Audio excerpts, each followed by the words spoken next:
High, good morning guys. Welcome back to my channel. आज रेंज सकाळी सकाळी उठूनच छान असं खेळायला लागलं होतं. चला म्हटलं मग नाश्त्याची तयारी करून घेऊ. आज मी नाश्त्यासाठी मस्त असे व्हेज सँडविच बनवणार होती.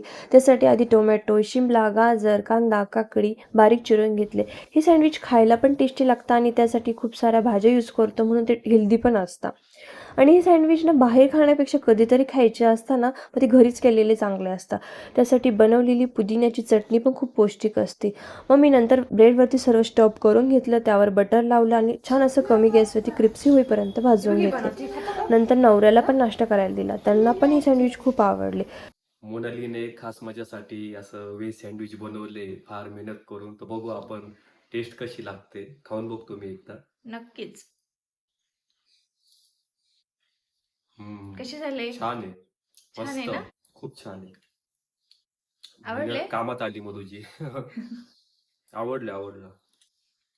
रियाज स्कूलला गेल्यावर मी पण नाश्ता करून घेतला. रियाज घरी असतो तोपर्यंत एवढा गोंधळ असतो आणि तो स्कूलला गेल्यावर एकदम शांतता होऊन जाते घरात. मग म्हटलं चला आता बाकीचे कामे आवरून घेऊ. झाडू मारताना रियांची बस सोप्याखाली दिसली. एवढा शोधत होता त्या बसला, सापडतच नव्हती. मग कुठेतरी आज ती सोप्याखाली सापडली. नंतर मग सगळीकडे पोछा वगैरे मारून घेतला. किचनच्या ट्रॉल्या पण खूप खराब झाल्या होत्या, त्या पण पुसून घेतल्या. फ्रीज पण खराब झालं होतं, ते पण क्लीन करून घेतलं. फ्रीज मी 8 दिवसांनी क्लीन करूनच घेते, नाहीतर खूप खराब होऊन जातं. नंतर माझे सर्व कामे आवरून झाल्यावर रेंजला स्कूलमधून घ्यायला गेली. आज एवढा पाऊस झालेला की घरी येताना सर्व रोडवरती पाणीच पाणी होतं. म्हणजे जायचं कसं त्या रोडनं तेच समजत नव्हतं. रियांश पण एवढं पाणी बघून एवढा घाबरून गेला. तो बोलत होता, मम्मा आपण जायचं कसं आता?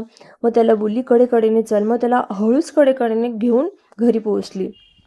आणि घरी आल्यावरती रियांचं बघा असं ट्रेन खेळायचं काम चालू झालं आणि तो ट्रेन गॅलरीच्या भिंतीवरून चालत होता. मी त्याला बोलत होती रियांश ती ट्रेन खाली पडून जाईल, पण तो ऐकतच नव्हता. खूप साऱ्या खेळण्यात म्हणजे अशाच खेळता खेळता त्याच्या पडून जाता.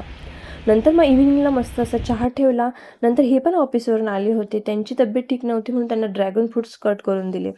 त्यांची तब्येत ठीक नसली की ते फ्रूट्स वगैरे जास्त खाता. रियांशला पण ड्रॅगन फ्रूट दिले तर बघ कसा बोलतो.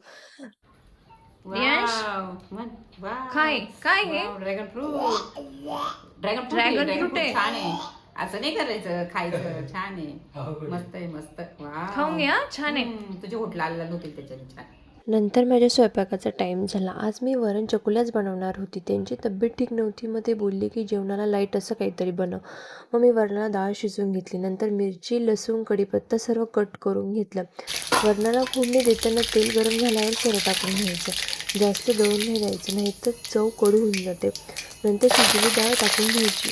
नंतर आपल्याला हवं तसं पाणी गरम करून टाकायचं. नंतर वरणाला उकळी आल्यावर त्यात चकुल्या अशा कट करून टाकायच्या आणि कमी गॅसवर मस्त अशा शिजून द्यायच्या. आणि माझ्या चकुल्या पण रेडी झाल्या होत्या.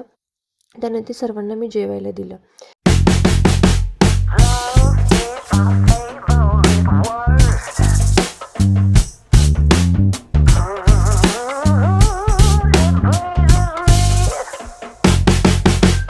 Let go